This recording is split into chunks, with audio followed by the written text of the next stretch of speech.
KPBS On Demand is supported by the National Conflict Resolution Center. Geopolitics, a divisive election year, and strained budgets are all topics that can create tension in the workplace. NCRC can help workplace leaders navigate polarizing issues with the Culture, Communication, and Conflict Certificate. More at ncrconline.com.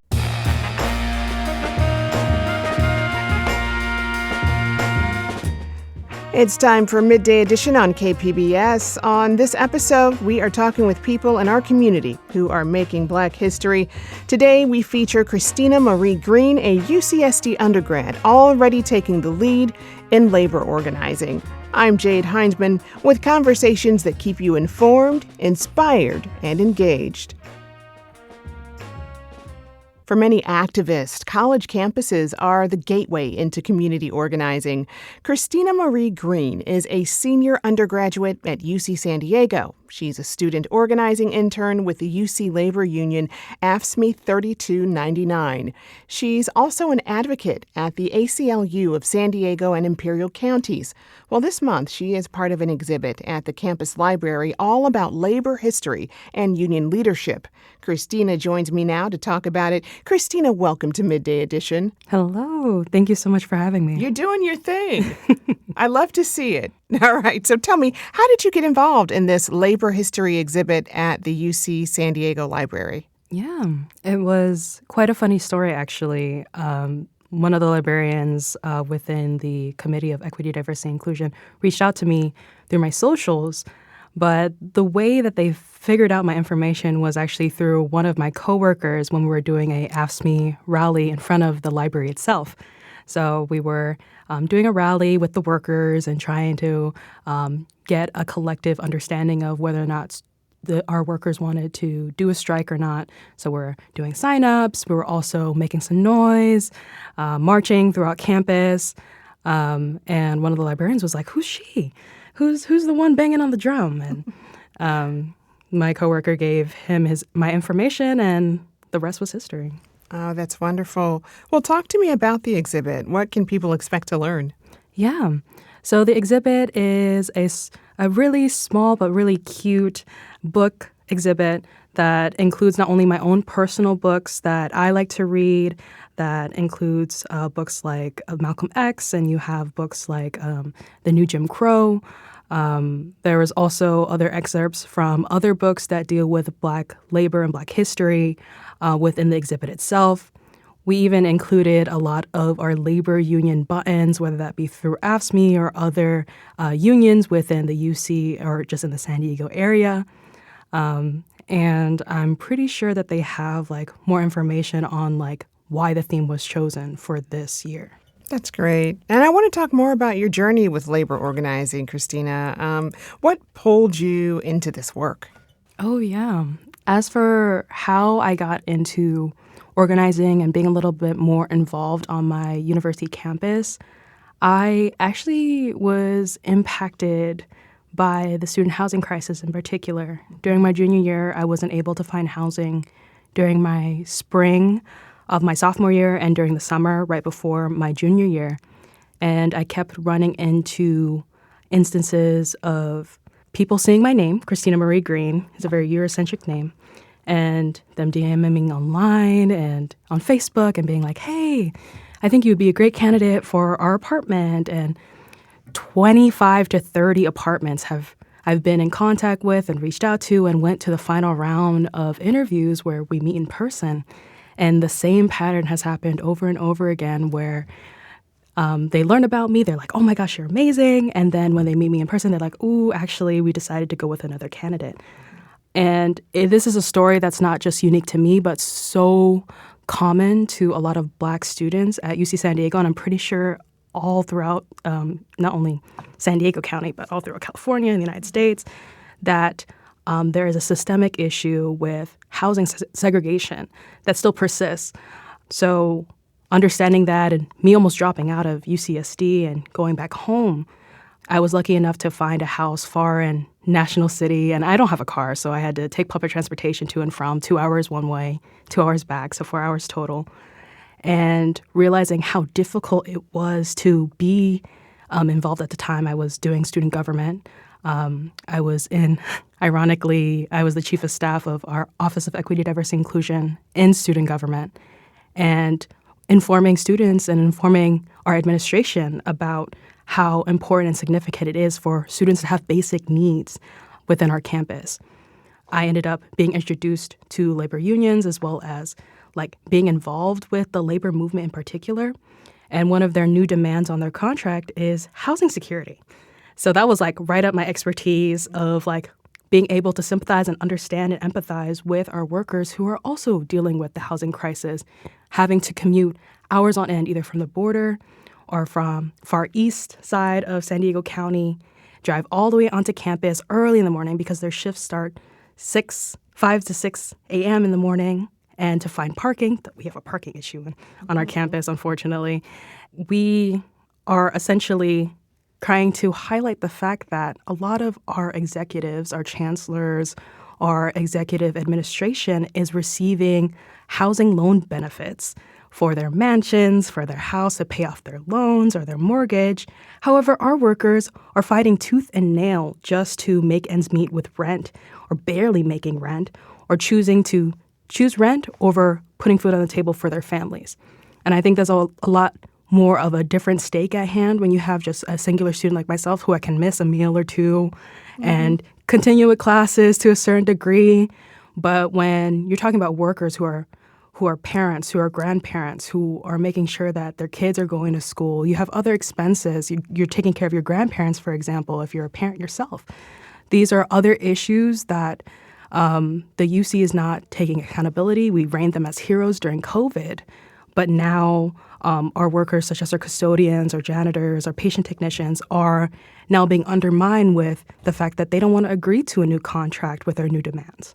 So that is where I started getting more and more involved in the more protesting and strike front of the labor movement. Well, and that discrimination that you experienced is something so common for a lot of people in San Diego and across California. But all of that led you to founding the Poverty Project to address the housing crisis at UCSD. Tell me about that. Yeah. So I actually started the Poverty Project through my role as the Associated Students campus-wide senator. And I wouldn't have been able to get the funding, have the connections if it wasn't for my role in student government. I ran on the idea of making sure students had basic needs, specifically in housing. And the students were like, "We want you in that position and role." And I'm like, "Okay, put me there. I'll do it." And I executed the Poverty Project, which also had a lot of backlash with the name because a lot of people in particular felt uncomfortable with the name poverty, surprisingly. But myself and my team at the time, we structured an information database consisting of not only the resources in student government that can help with funding any programs or initiatives that other students had, but also county resources, whether that be other shelters around or the Basic Needs Hub, which a lot of students don't know that exists, let alone the resources that they provide. So having a collective database we built by ourselves from the ground up, from scratch. I also structured the $5,000 research scholarship program, which I worked with the Department of Urban Planning and Studies and having them mentor a scholar selected to focus on the racial lens of the student housing crisis. And actually, our scholar right now has received $60K in funding from associate students to pursue her project and helping undocumented as well as international students who are specifically within the range of low income and making sure that they have food security, which also is overlapping to housing security. And then lastly, we have the backpack drive, which distributes. I know it's more of a short solution or a small solution to the bigger problem, but these resource backpacks will be something that a lot of students still need, whether that be for hygiene, our pamphlets, letting them know about these resources in the first place physically. We also had feminine hygiene products there as well as other things that dealt with like academic resources or supplies in those backpacks, and we distributed them. Last year, we distributed 120 backpacks to our UCSD undergraduate student body. Wow. Well, you're making a huge impact there. Congratulations Thank you so on much. all that's happening. How do you find the motivation to fuel your activism? I mean, how do you keep that fire lit? I feel that I do not have the privilege to ignore it. I started off quite young in experiencing my own racism within my own community. I'm Black and Filipina. I'm mixed race. And the community that I grew up in Daly City, Bay Area. I don't know about all y'all out there, but You gotta represent. honestly, I gotcha. but as for the community I grew up in was predominantly Filipino. And my family was one of the only Black families in the neighborhood. So that came with a lot of stigma and also internalized racism at times and trying to find myself in that moment. When I was in high school in particular, I slowly but surely started learning more about racial justice and other intersectionalities that overlap that impact me and my family. Specifically, at that time, it was the Black Lives Matter movement and also the Asian hate crimes that were happening. And I was like a sophomore, junior in high school. Mm-hmm. And I was kind of flung into like the movement itself because I just simply can't ignore it. For example, the Asian hate crimes that were happening in the Bay Area. I was very worrisome about my grandparents. They don't look like me, but they are like Filipino grandparents.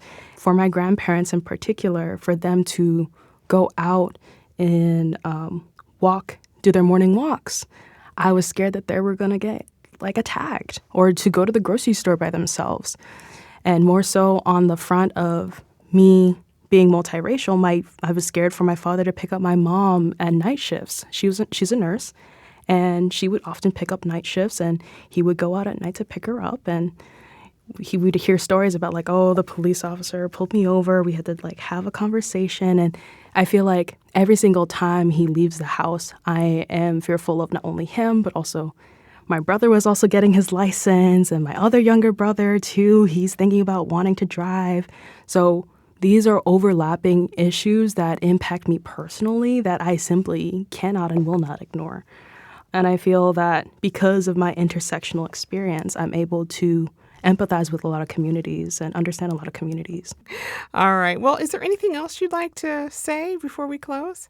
First off, I want to shout out AFSCME 3299, and I want to thank them so much for allowing me to become part of the family. Also, I highly recommend those who are listening to support your local labor unions, whether they're striking or on the picket lines. Don't cross the picket lines. More so, just make sure that you understand that they're people too, and they have struggles just like you. And lastly, I would say that Black History Month is American history. Period. I've been speaking with Christina Marie Green, a senior undergraduate at UC San Diego. She's a student organizing intern with the UC Labor Union, AFSCME 3299, and she's an advocate at the ACLU of San Diego and Imperial counties as well. Christina, thank you so much for joining us, and congratulations on all that you're doing. Thank you so much for inviting me and having me. And you have until Friday to check out UCSD's Black Labor History exhibit at the Geisel Library. More information at library.ucsd.edu.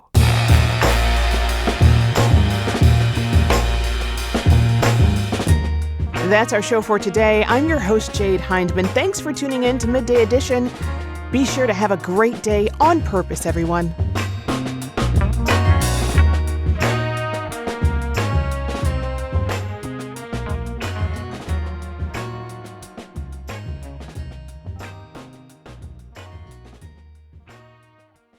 KPBS On Demand is supported by the San Diego County Toyota dealers, presenting the new 2024 RAV4 with on- and off-the-road versatility and up to a 262-mile range with gas, hybrid, and plug-in options available. Visit your Toyota dealer for more. San Diego County Toyota dealers. We make it easy.